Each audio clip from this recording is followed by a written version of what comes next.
നമസ്തേ.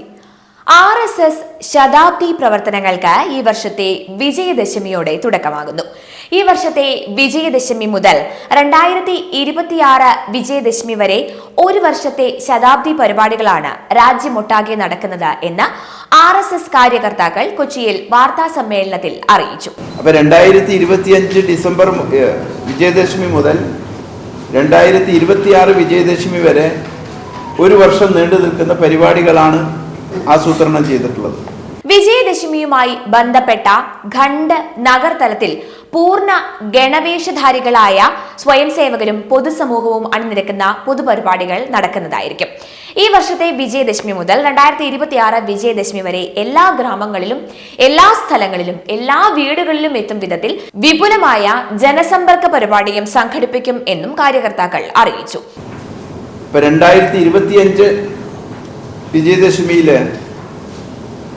RSSന്റെ മുഴുവൻ പ്രവർത്തകരെയും വിജയദശമി ഉത്സവത്തിൽ പൂർണ്ണ യൂണിഫോമിൽ ഗണവേഷത്തിൽ പങ്കെടുപ്പിക്കുന്ന രീതിയിലുള്ള താലൂക്ക് തല പരിപാടികളാണ് ഉണ്ടാവുക. 2026 വിജയദശമിയിൽ പരമാവധി സ്ഥലങ്ങളിൽ പരമാവധി ശാഖകൾ നടത്തുന്ന ശാഖ എന്നുള്ള അടിസ്ഥാന പ്രവർത്തനത്തിന് ഊന്നിക്കൊണ്ടുള്ള ഒരു പരിപാടിയാണ് 2026 വിജയദശമിയിൽ ഉദ്ദേശിച്ചിട്ടുള്ളത്.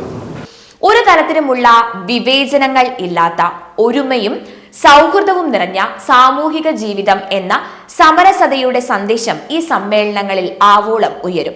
കൂടാതെ ബംഗ്ലാദേശിൽ ഹിന്ദുക്കൾക്കും ഇതര ന്യൂനപക്ഷങ്ങൾക്കും എതിരായി അനിയന്ത്രിതവും ആസൂത്രിതവുമായി തുടരുന്ന തീവ്ര ഇസ്ലാമിക ശക്തികളുടെ അതിക്രമങ്ങളിൽ ഐക്യദാർഢ്യം പ്രഖ്യാപിച്ചുകൊണ്ടുള്ള പ്രമേയവും പാസാക്കി. ബംഗ്ലാദേശിലെ പ്രത്യേക സാഹചര്യം നിലനിൽക്കുന്നുണ്ടെന്നുള്ള ലോകത്തിൽ എല്ലാവർക്കും അറിയാവുന്ന കാര്യമാണ്.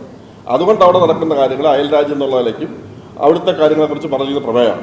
ഭാരതത്തിനുള്ളിലെ സംബന്ധിച്ചിടത്തോളം RSSന്റെ കൺസെപ്റ്റിൽ ന്യൂനപക്ഷ ഭൂരിപക്ഷം എന്ന രണ്ട് വ്യത്യാസമില്ല.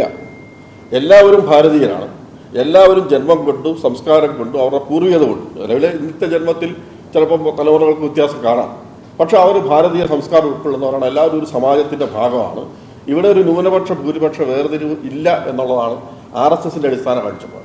RSSന്റെ കാഴ്ചപ്പാടെന്ന് പറയുന്നത് RSSനെ സംബന്ധിച്ചിടത്തോളം ഭാരതത്തിൽ ഹിന്ദു, ക്രിസ്ത്യൻ, മുസ്ലിം, ജൈന, സിഖ് ഇതെല്ലാം ചേരുന്ന ഭാരതീയ എന്നൊട്ട കൺസെപ്റ്റാണുള്ളത്.